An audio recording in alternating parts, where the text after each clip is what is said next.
Hey plantaholics, welcome back to my channel. Hope you all doing well. Today I am going to talk about this beautiful flowering plant called football lily, which is commonly called as fireball lily, blood lily और ball lily. तो चलिए start करते हैं। सबसे पहले हम जान लेते हैं इस प्लांट के बारे में। This plant is native to most of sub Saharan Africa from Senegal to Somalia to South Africa and also native to Arabian peninsula countries like Saudi Arabia, Yemen and Oman. And the nature of this plant is perennial. तो ये बहुत ही beautiful सा plant होता है, ornamental look देता है और लोग इसे पसंद भी करते हैं इसके फ्लावर्स की वजह से। अगर आप इसका फ्लावर देखेंगे तो बहुत ही ब्यूटीफुल और वाइब्रेंट कलर के इसके फ्लावर होते हैं, तो इसलिए लोग इसको पसंद करते हैं लगाना। और आप बहुत ही ईजिली इस प्लांट को लगा भी सकते हो थ्रू बल्ब्स। और इसके जो बल्ब्स होते हैं वो राइजोटोमस बल्ब होते हैं और बहुत ही ईजिली आपको लोकल सी नर्सरी में आपको बहुत ही आसानी से इसका बल्ब मिल जाएगा। नहीं तो आप इसका प्लांट भी ले आओ तो कोई एज सच इसमें दिक्कत नहीं, आप ला के लगा लो, बहुत ही ईजिली ये ग्रो कर जाएगा। और अब मैं आपको इसका फ्लावर दिखा देती हूँ। आप इसका फ्लावर देखिए, बहुत ही ब्यूटीफुल सा इसका फ्लावर लगता है। और ये ऐसे 100 ऑफ फ्लावर्स छोटे छोटे होते हैं, वो कलेक्टिवली एक फ्लावर बनाते हैं। ये देखिए, ये बहुत ही ब्यूटीफुल सा फ्लावर है और इवन ये मेरे हाथ से भी बड़ा है। ये देखिए,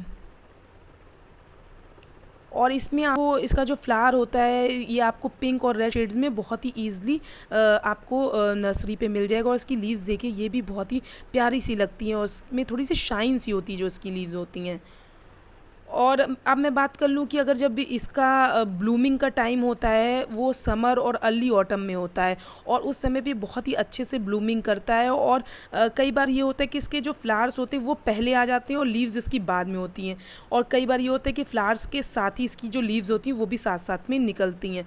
बहुत ही यूनिक सा फ्लावर होता है। और इसकी मैं एक और आपको स्पेशलिटी इस प्लांट की बता दूँ, जैसे अनलाइक अदर रिलीज जो होती हैं या अगर हम और भी सीजनल जो भी प्लांट बल्ब से लगते हैं तो उसमें आपको क्या होता है कि आपको उसके बल्ब बचाने पड़ते हैं। आप जब उसका सीज़न ख़त्म हो जाता है तो आपको उसको निकाल के रख के फिर आप जब उसका सीज़न शुरू होने वाला तो फिर आप उसको लगाते हो। तो वो आपको इस प्लांट में ऐसा कोई भी प्रॉब्लम का सामना नहीं करना पड़ेगा। आप इसको जस्ट एक बार ग्राउंड में लगा दो या पॉट में लगा लो, ये सालों साल आपके घर में ऐसे ही अच्छे से ग्रो करेगा। और जब ब्लूमिंग का टाइम आएगा तो उसमें ब्लूमिंग भी बहुत अच्छे से होगी। तो आपको इसकी जो बल्ब होंगे वो आपको निकाल के रखना नहीं है कि आप इसको स्टोर कर रहे हो या बचा रहे हो, सोच रहे हो कि ब्लूमिंग के बाद ये फिर नहीं सर्वाइव करेगा, फिर आप इसको रख रहे हो, तो वो आपको करने की ज़रूरत नहीं है। ये आराम से आपका जहाँ कहीं पे भी आप इसके बल्ब को लगा दोगे, ये हर साल आपको ब्लूमिंग बहुत अच्छे से करेगा और प्लांट भी बहुत ही अच्छे से चलेगा आपका।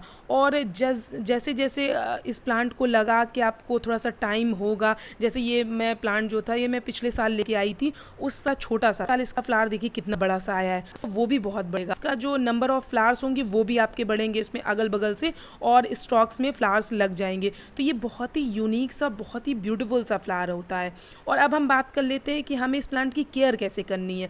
तो सबसे पहले आपको इसको मिनिमम जो सनलाइट देनी है, अगर आपने इसको इंडोर में रखा तो आप उसको 2 to 3 आवर्स के आप इसको ब्राइट सी लाइट दीजिए, वो इस प्लांट की ग्रोथ के लिए बहुत अच्छा है। और अगर आपने इसको ऐसी जगह पे रखा है जहाँ पे इसको मॉर्निंग की 3 to 4 आवर्स की भी लाइट मिल जा रही है ब्राइट सी, वो भी इस प्लांट की ग्रोथ के लिए बहुत अच्छा है। और इसका जो फ्लावर होता है ये मैं आपको बता दूं, ये 20 to 30 डेज तक के लिए आपके इस प्लांट में लगा रहेगा। इवन आज भी मैं ये जो वीडियो शूट कर रही हूँ इस फ्लावर को खिले हुए 4 दिन हो चुके हैं, इसके बाद मैं इसको शूट कर रही हूँ, तब भी ये इतना फ्रेश सा दिख रहा है। तो सोच सकते हैं कितना यूनिक सा फ्लावर है और बहुत ही ब्यूटीफुल से इसकी जब ब्लूमिंग स्टार्ट हो जाती है बहुत ही खूबसूरत सा लगता है।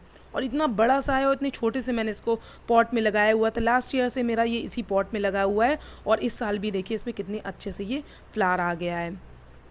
और अब हम बात कर लेते हैं वाटरिंग की। तो वाटरिंग जब फ्लावरिंग का टाइम हो तो आप इसमें डेली कर दो, लेकिन आपको ओवर वाटरिंग नहीं करनी है। आपने पता चला आपने छोटे से पॉट में इसको लगा दिया है और आपने इसमें पानी भर के डाल दिया है, तो वो आपको बिल्कुल नहीं करनी है। अगर आप ब्लूमिंग के समय में वाटरिंग कर रहे हैं डेली बेसिस पे तो बस उतना सा डालिए जितना इसमें मॉइस्चर बस बना रहे। और ये देखिए ऐसे ये स्टॉक में ये फ्लावर्स आते हैं।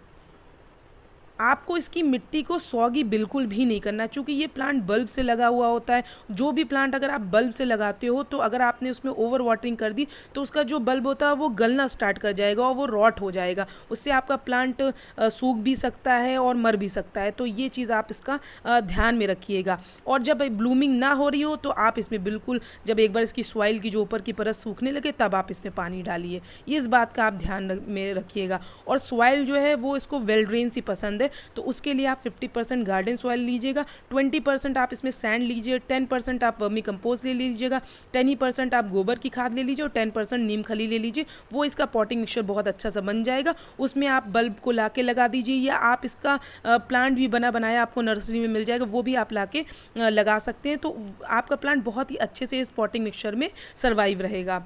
और अब हम बात कर लेते हैं फर्टिलाइज़र्स की। तो आपको इसमें ऑर्गेनिक फर्टिलाइज़र अगर देंगे तो वो इस प्लांट की ग्रोथ के लिए भी बहुत अच्छा है और इसके फ्लावर्स के लिए भी बहुत अच्छा है। हर 10 to 15 डेज़ में आप इसमें लिक्विड फर्टिलाइज़र दे दीजिए और आप इसमें बोन मील दीजिए। जो भी फॉस्फोरस रिच फर्टिलाइजर्स होते हैं, जैसे बोन मील हो गया, आपका बनाना पील लिक्विड फर्टिलाइज़र हो गया, वो इस प्लांट की ब्लूमिंग के लिए बहुत अच्छा है। तो वो आप अपने इस प्लांट में दीजिए, तो वो इससे आपकी ग्रोथ भी बहुत अच्छी रहेगी और आपके इस प्लांट में ब्लूमिंग बहुत अच्छे से होगी। तो ये चीज़ों का आपको ध्यान में रखना है। और मैं आपको बता दूं, विंटर चूँकि इसका डोरमेंसी का पीरियड होता है, उस समय आपको इसमें लेस वाटरिंग करनी है। इस बात को आपको ध्यान में रखना है और आपको इसमें ओवर वाटरिंग बिल्कुल भी नहीं करनी है विंटर टाइम पीरियड में। और कोई भी फर्टिलाइज़र आप उस टाइम पीरियड में बिल्कुल भी मत डालिएगा अपने इस प्लांट में। और मैं आपको एक बात और बता दूं, इस प्लांट की जो रूट और स्टेम का एक्सट्रैक्ट जो होता है वो एरोहेड पॉइजन के लिए भी यूज़ किया जाता है। वो थोड़ा सा पॉइजनस होता है जो इसका रूट और स्टेम का एक्सट्रैक्ट होता है, और इवन फिश हंटिंग में भी इसका यूज़ किया जाता है, इसीलिए इसे पॉइजन रूट के भी नाम से जाना जाता है। लेकिन फिर भी लोग इसके जो ऑर्नामेंटल लुक के लिए इस प्लांट को अपने घरों में ज़रूर लगाते हैं। बहुत ही ब्यूटीफुल सा प्लांट होता है और बहुत ही ईजिली मेंटेन्ड हो जाता है, और इसकी जो ब्लूमिंग होती है वो भी बहुत अच्छे से होती है। जब एक बार आप इसके एक अगर बल्ब ले आओगे तो उससे अगर आपने ग्राउंड में लगा दिए तो कई सारे और भी बल्ब्स आपके तैयार हो जाएंगे, उससे आप न्यू प्लांट्स भी बना सकते हो। और कोई भी जिसने अभी न्यू गार्डनिंग शुरू की है वो भी इस प्लांट को ला के लगाए, बहुत ही ईजिली आपके घर में ये लग जाएगा। और अगर आपको मेरा ये वीडियो पसंद आता है तो प्लीज़ मेरे चैनल को लाइक, शेयर और सब्सक्राइब ज़रूर कीजिएगा। और अगर आप न्यू हैं इस वीडियो पे तो प्लीज़ मेरे चैनल को सब्सक्राइब ज़रूर कीजिएगा। Hope you like the video. Thank you so much.